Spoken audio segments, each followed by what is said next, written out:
Assalamualaikum warahmatullahi wabarakatuh. Salam sejahtera untuk kita semua. Bismillahirrahmanirrahim. Yang saya hormati Duta Besar Republik Indonesia untuk Selandia Baru beserta Bapak Filipus Sarwom, Dirjen Perusahaan Asia Pasifik dan Afrika, Kementerian Luar Negeri, para pengurus dan anggota organisasi kemahasiswaan dan kemasyarakatan, masyarakat Indonesia di Selandia Baru, terutama di Auckland, hadirin serta undangan yang berbahagia. Puji syukur kehadirat Allah Subhanahu wa Ta'ala, Tuhan Yang Maha Esa, atas rahmat dan karunia-Nya kita dapat berkumpul hari ini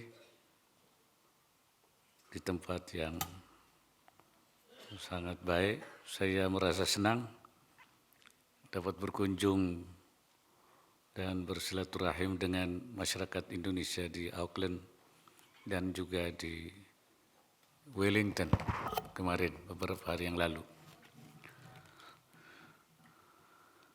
Saudara-saudara sekalian, alhamdulillah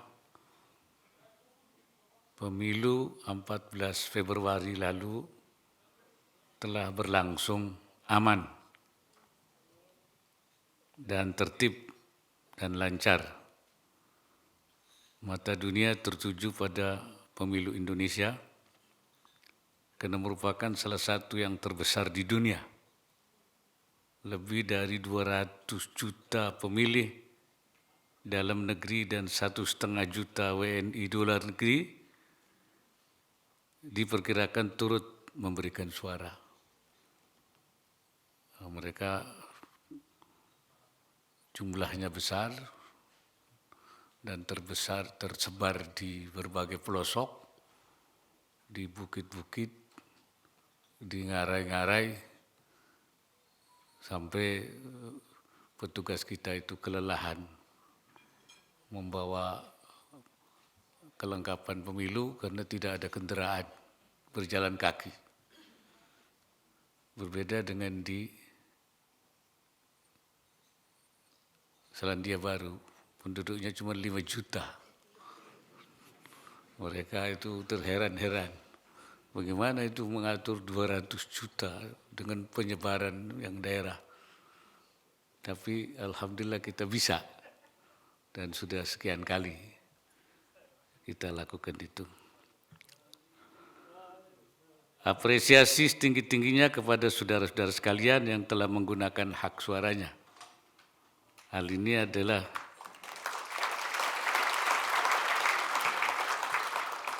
merupakan bentuk kontribusi dan kepedulian untuk memajukan kehidupan berbangsa dan bernegara.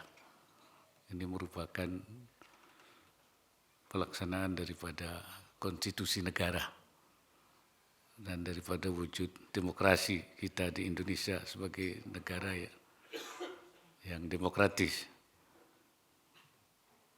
Hasilnya mari kita tunggu hasil akhir.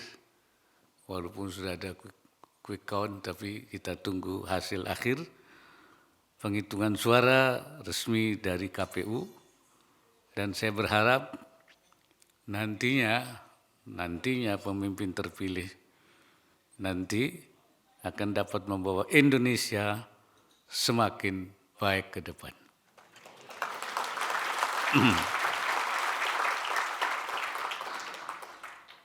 Hadirin sekalian, hubungan pemerintah Indonesia dan Selandia Baru telah terjalin kuat dan kukuh. Dalam bidang ekonomi dan perdagangan, kedua negara juga menjalankan kesepakatan kerjasama kemitraan komprehensif. Sayangnya, angka perdagangan bilateral Indonesia dan Selandia Baru sekarang ini agak menurun, tengah menurun. Akhir-akhir ini sehingga perlu upaya bersama untuk meningkatkan secara signifikan. Dalam pertemuan kemarin saya dengan Perdana Menteri dan Wakil Perdana Menteri juga saya mengajak untuk bagaimana meningkatkan hubungan dagang Indonesia Selandia Baru supaya kembali naik. Dan saya kira peran diaspora kita di Selandia Baru ini menjadi penting ya untuk meningkatkan hubungan itu. Dalam kaitan ini saya melihat potensi perdagangan industri halal di mana Indonesia saat ini terus mendorong realisasi visi Indonesia sebagai pusat industri halal dunia. Yang pasti ya Selandia Baru merupakan pengekspor daging halal yang selain Australia juga cukup besar ke Indonesia dan juga ke negara-negara lain. Saya dulu pernah juga ke sini sebelum jadi wakil presiden. Tapi saya waktu jadi ketua Majelis Ulama Indonesia. Dan saya memeriksa penyembelihan sapi di sini untuk memberikan pengakuan ya, endorsement terhadap kehalalan daripada produk-produknya di sini. Saya tidak tahu, mungkin ada yang dulu pernah ketemu saya ketika saya datang ke sini. Apa masih ada atau sudah tidak ada? Sudah agak lama. Dan saya juga sekarang selaku Ketua Harian Komite Nasional Ekonomi dan Keuangan Syariah. Di Indonesia ada Komite Nasional Ekonomi dan Keuangan Syariah, KNEKS namanya. Itu diketuai oleh Presiden dan Ketua Hariannya Wakil Presiden. Sekretarisnya itu Menteri Keuangan dan anggotanya itu semua Menko dan menteri-menteri terkait. Dan saya selalu mendorong pelaku usaha untuk melakukan terobosan agar produk halal Indonesia kian berkembang dan mampu bersaing di pasaran dunia. Jadi selain kita juga mengimpor daging, tapi juga mengekspor produk-produk Indonesia, produk halalnya, rempah-rempah dan sebagainya yang kita miliki. Posisi dan kontribusi ekonomi syariah Indonesia di tingkat global sekarang ini makin diperhitungkan. Sinergi pemangku kepentingan mampu membawa Indonesia meraih peringkat ketiga menurut laporan indikator ekonomi syariah global 2023. Dulunya peringkat 9. Sekarang sudah peringkat 3. Kalau diteliti lebih jauh sebenarnya Indonesia sesungguhnya sudah di peringkat ke-1. Karena banyak produk-produk ekspor Indonesia tidak tercatat sebagai produk halal, padahal sebenarnya dia produk halal, termasuk minyak sawit Indonesia. Ini besar sekali. Jadi kita ini terbesar di dunia.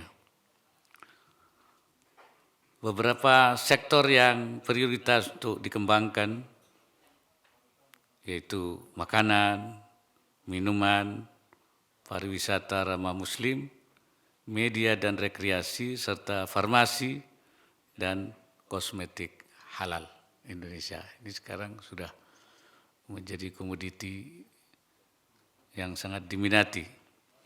Saya melihat ada peluang bagi WNI atau diaspora Indonesia di Selandia Baru untuk berpartisipasi dalam upaya tersebut dan silakan memanfaatkan KBRI untuk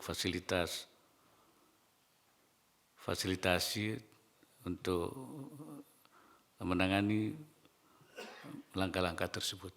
Saya kira ini kesempatan dari Selandia Baru ke Indonesia, dari Indonesia ke Selandia Baru untuk meningkatkan perdagangan Indonesia Selandia Baru ke depan. Hadirin yang saya hormati, tantangan global dan kawasan yang kita hadapi kian berat dengan dinamika geopolitik dan geoekonomi yang tidak menentu sekarang ini. Pertanyaannya saat ini, apakah kita ingin menjadi bagian dari masalah atau menjadi bagian dari solusi? Komitmen kita adalah untuk selalu menjadi bagian dari solusi, bukan dari masalah. Janji kemerdekaan kita, Indonesia akan berperan melaksanakan ketertiban dunia yang berdasarkan kemerdekaan, perdamaian, abadi, dan keadilan sosial. Itu komitmen kita di dalam konstitusi kita. Komitmen pemerintah untuk menciptakan perdamaian dunia tidak pernah surut. Salah satunya dalam mendukung kemerdekaan bangsa Palestina. Dalam pertemuan saya dengan Deputi Perdana Menteri Selandia Baru, Winston Peters, saya mengajak Selandia Baru untuk bersama-sama mendorong upaya internasional dalam mewujudkan gencatan senjata, penyaluran bantuan kemanusiaan, dan dimulainya kembali pembicaraan damai atas dasar solusi dua negara. Two-state solution. Dan ini sekarang kita terus. Dan alhamdulillah pemerintah Selandia Baru sepakat dengan Indonesia untuk ikut menyelesaikan masalah Palestina.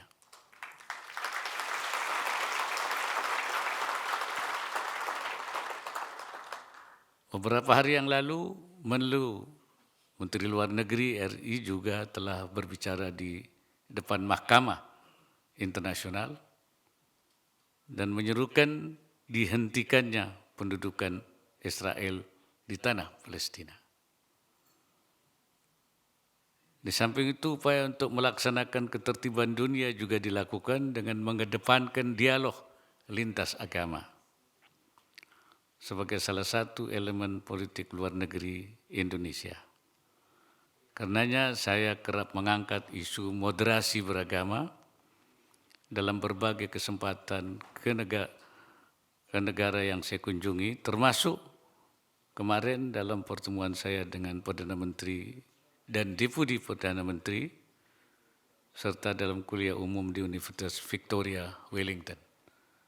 Bagaimana Indonesia, pengalaman Indonesia, dan bagaimana Indonesia membangun moderasi dan kerukunan antar umat beragama, dan itu merupakan unsur utama dalam kerukunan nasional dan mendapat perhatian yang besar di dalam pertemuan kami di Universitas Victoria. Moderasi beragama berfungsi layaknya jembatan bagi perdamaian yang menjadi syarat agar roda pembangunan ekonomi bangsa terus berputar sehingga tidak ada gangguan-gangguan yang bersifat konflik antar umat beragama dan juga antar elemen bangsa. Moderasi beragama dibangun melalui cara pandang, sikap, dan praktek beragama yang mengedepankan toleransi, anti kekerasan, komitmen kebangsaan yang tinggi, dan penghargaan terhadap tradisi. Ini bagian yang kita kembangkan. Saya meyakini penguatan moderasi beragama adalah jalan terbaik bagi terpeliharanya harmoni dan perdamaian serta tercapainya kemajuan di tengah kemajemukan Indonesia.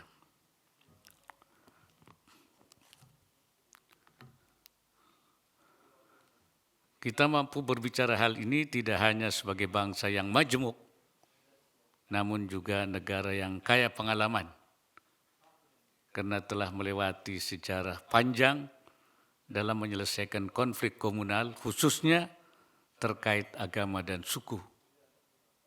Alhamdulillah, respon negara-negara tersebut amat baik. Bahkan ingin tahu lebih jauh bagaimana Indonesia mampu menjalankan moderasi beragama dengan baik. Belum lama ini, dua organisasi Islam di Indonesia, Nahdlatul Ulama dan Muhammadiyah, mendapat penghargaan internasional dalam forum persaudaraan manusia yang diinisiasi oleh Emirat di Abu Dhabi. Jadi dua organisasi, ada 4 yang mendapatkan penghargaan. Ada seorang wanita dari Korea yang berdedikasi tinggi terhadap kemanusiaan, dan ada seorang dokter yang senior dari Mesir, dan yang 2 adalah organisasi Islam dari Indonesia yang dianggap berkontribusi terhadap persaudaraan dan kemanusiaan, Nahdlatul Ulama dan Muhammadiyah.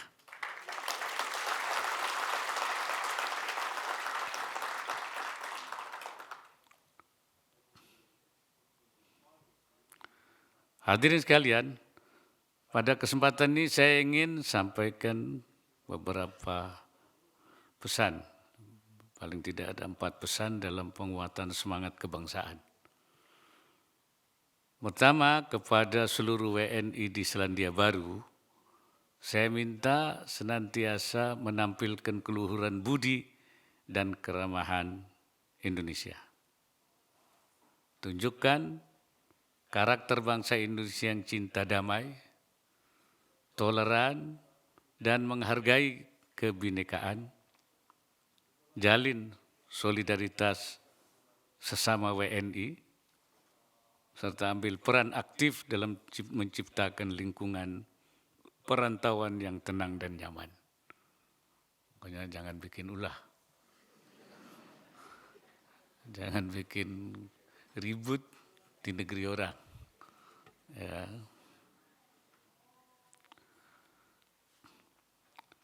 Dan kedua, bagi para mahasiswa, jaga semangat belajar dan etos intelektual.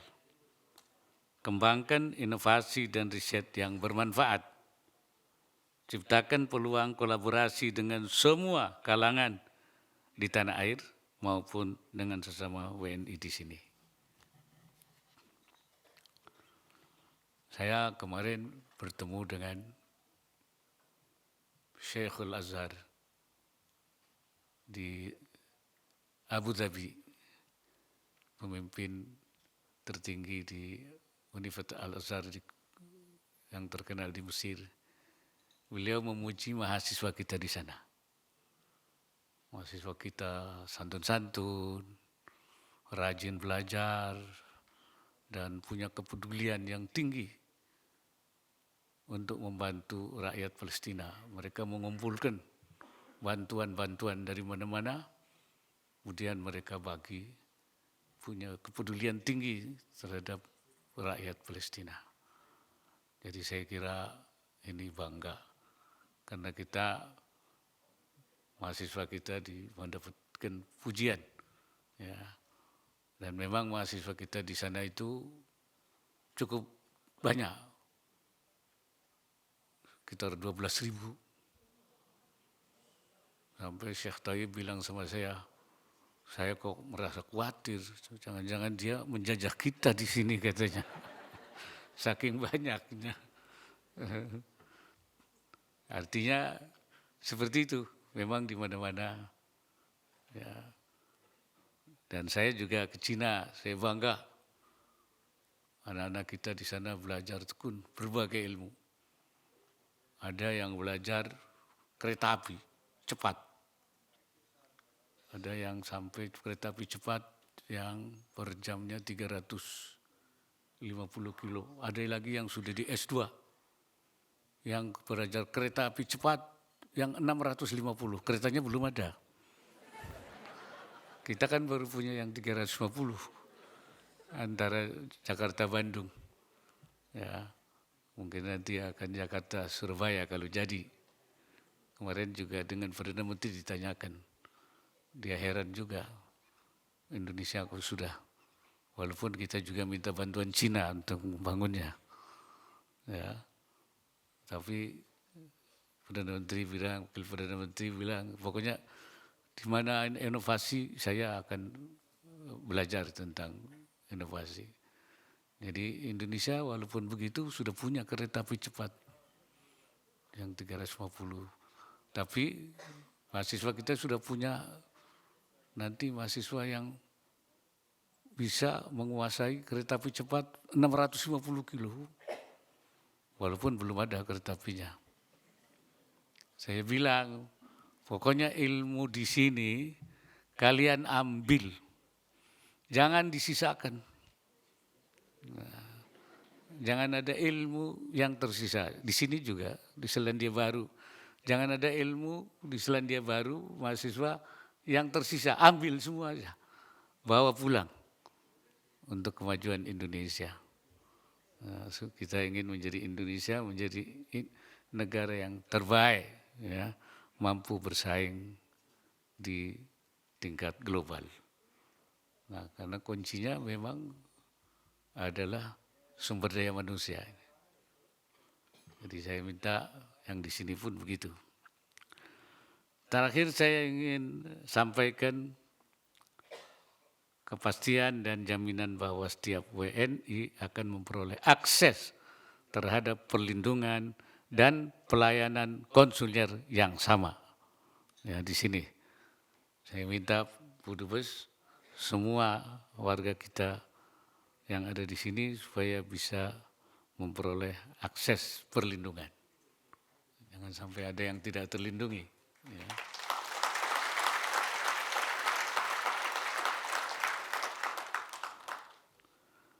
Dan saya memberikan penghargaan yang setinggi-tingginya kepada Ibu Dubes dan seluruh jajaran KBRI atas peranannya dalam menjamin perlindungan pelayanan bagi WNI di Selandia Baru. Jadi saya minta jangan lupa kembali ke tanah air. Paling tidak hatinya. Nah, kalaupun harus bekerja di sini, hatinya tetap. Ya, oleh karena itu saya bangga tadi kita menyanyikan lagu Indonesia Raya. Jangan lupa. Dan saya bangga lagi karena adanya angklung di sini. Wah, itu budaya Indonesia. Oleh karena itu, di akhir Bu Dubes saya minta nanti supaya nyanyi bersama untuk mengenang dan menjiwai, nyanyi bersama Padamu Negeri. Ya. Nanti yang memimpin yang sudah hafal, jangan yang tidak hafal nanti. Dan saya minta semua WNI yang ada di sini, diaspora, harus hafal Padamu Negeri. Sebab di situ arti pengabdian kita kepada bangsa dan negara. Demikian saya kira pesan yang dapat saya sampaikan. Terima kasih. Semoga Allah Subhanahu wa Ta'ala, Tuhan yang Maha Esa, senantiasa memberikan pertolongannya dan meridai setiap ikhtiar yang kita lakukan. Assalamualaikum warahmatullahi wabarakatuh.